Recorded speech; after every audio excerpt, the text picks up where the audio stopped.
Hello, everyone. Welcome to episode 219 of Manage the Wild. I'm your host, Nick Madsen. Today's show is kind of interesting. It's kind of one that I've often thought about as you go to these remote wilderness areas, the places that we all dream of going to get away. The question I've always had is, how do they manage them? Is it hard? Is it easy? And in today's show, we talk about that. Wilderness areas, going out, using airplanes to land on these strips far out, taking horses into the back country, hiking, getting more than a mile off the road. The question I've always had is, how hard or easy is it to manage these areas? And there's a couple things. One, it's easier than you think it is. And two, it's harder. Whew, it's harder than you think it is. And we're going to delve into that. So when we're talking about these wilderness habitats, they are shrinking, they're diminishing as we are building. It doesn't matter whether we're talking oil and gas or commercial or residential, we are encroaching on these areas. Ski resorts, wilderness camps, we are just connecting these areas more and more each day. And so it is making it smaller and smaller, but there's still these wilderness areas that are out there. One of the areas that I truly want to go to and spend a lot of time is the Frank Church region of Idaho. I just want to spend a lot of time there, and I wish I could. And based upon dollars that I have in my pocket, I can't, as well as work.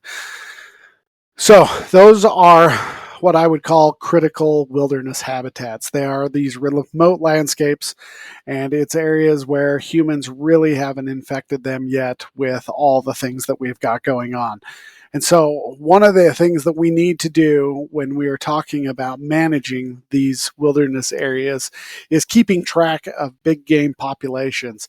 There are multiple ways that we can do that. One, it's getting more and more common is collars, GPS data, getting those telemetry, those remote collars put on and using the GPS to survey those populations. The other is we can go out and we can do flights.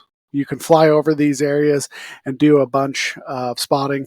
Then some new ways that are being developed that are currently not so reliable, but in the near future, I would say within the next 10 to 15 years, thermographics, where they are able to use that thermal imaging and go and be able to identify which animal is what. They're already doing these scans where they take planes and they are flying with LiDAR, mapping out the terrain, and it won't be too much longer to where we can use these to help identify species. In certain areas, they're actually doing it and having remarkable outcomes with it, I guess, on animals that are easily distinguishable, such as elephants in Africa. And so making sure that we are going out, getting our counts, putting out collars, understanding where populations are moving and how they're using that habitat is very important. We also have to balance between conservation and hunting. We need to make sure that our regulations are such that we have an abundance of animals and abundance of opportunity, but we also want to make sure that we are protecting that pristine habitat, not allowing too much to go on to where it starts to degrade that habitat. Because in these wilderness areas, you're still competing with ag. So you got to allow the cattlemen, the sheep, and the horses.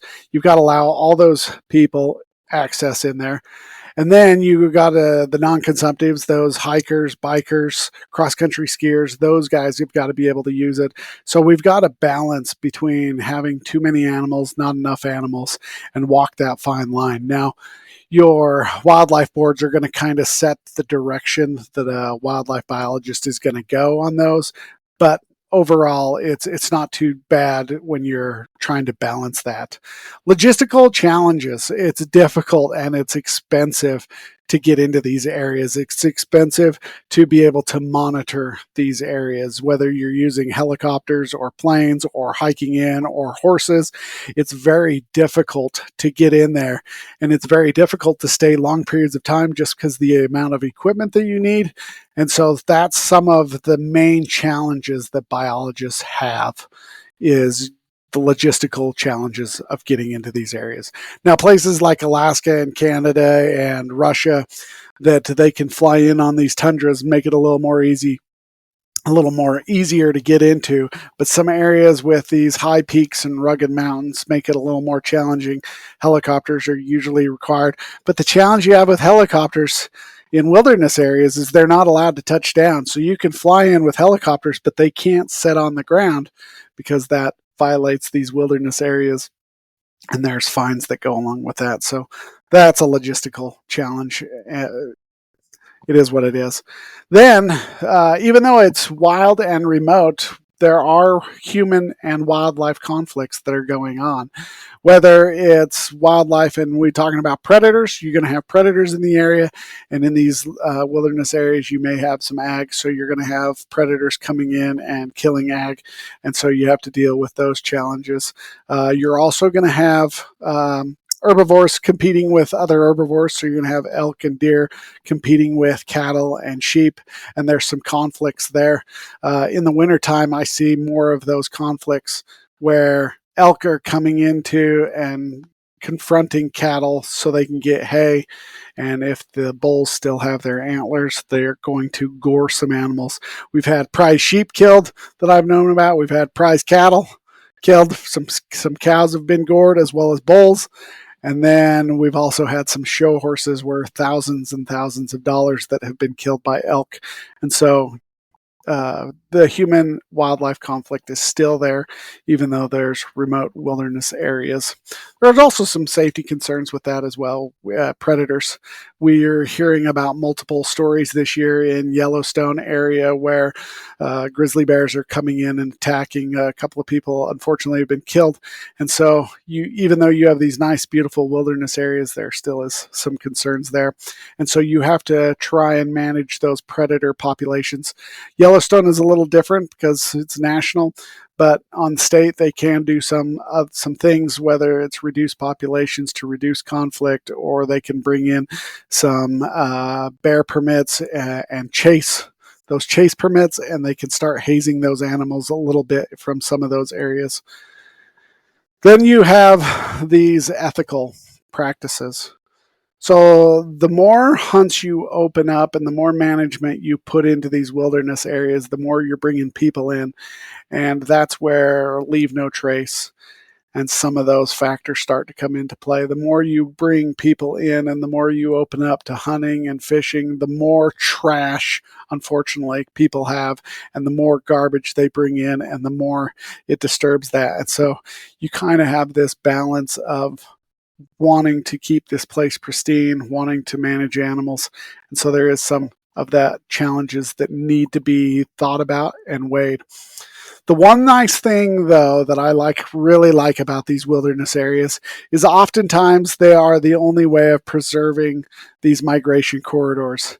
In Utah, the high Uintas, they are rugged and steep, and they are the perfect migration from the Wasatch Front over into Wyoming or Colorado. And these animals are using these as corridors because there's not a whole lot of development going on. And so they are able to continue to migrate. Also, some of these canyons are very, very steep and rugged. There's not a lot of building going on in these wilderness areas. Again, we're preserving those migration corridors. The challenge, though, is if you split and you put a highway through some of these areas, are we going to block some of the migration that goes on? And we need to make sure that we are keeping these places open. A whole lot of collaboration and research has to go into these wild areas. Because what happens if a disease gets brought in for some reason? An animal moves from Washington down into Montana, down into Wyoming or whatever, and they bring the disease from that area. You need to know, and it's hard to tell. Bighorn sheep is one. You need to be aware and constantly doing research, constantly testing animals, constantly collaborating with multiple universities to make sure these tests are being done. Because if these areas are a logistical nightmare to come into, it's hard to continue to do research, so you have to work with people who have funding. Universities have funding, but not all universities have all funding. So you have to work with multiple groups to be able to continue to monitor animals in these back remote areas to make sure that they are being monitored correctly. It would be terrible as a biologist if in November you did a flight and you had a 200 bighorn sheep, and because of winter and everything, you just couldn't get back until May, and you go back in May and there's no animals, and you find out from a shed hunter or whatever that they found a head. You go in and get it, and you find out there was disease, or who knows. You may never even find out. And then that's just the nightmare of being the biologist in that area when they're saying, "Where's our animals?" And you say, "I have no idea." And then again, remember that it's not all about hunting when you're managing. Biologists have their marching orders. They need to keep the population at this, this, and this. And some of those priorities are around recreation opportunities. People want to go into the backcountry. They want to see deer. They want to see elk. They want to see moose. They want to see bighorn sheep or mountain goats or whitetail or who knows, caribou. It could be any one of those things. And so there needs to be opportunity not only to hunt wildlife, but even just to be able to watch wildlife, because that's a growing and booming industry. All right, here's my main takeaway. Managing big game in remote areas is both what I would consider a challenge logistically, but also a privilege. To be able to go into these areas and just feel like you're the only one there is amazing. But it requires us to change the way we hunt a little bit to make sure we preserve these critical areas. And we need to adapt to the changing scenarios around us constantly, whether there's disease in the area or building on the outskirts, and preserve these migration corridors and make sure that these remote areas are intact for future generations.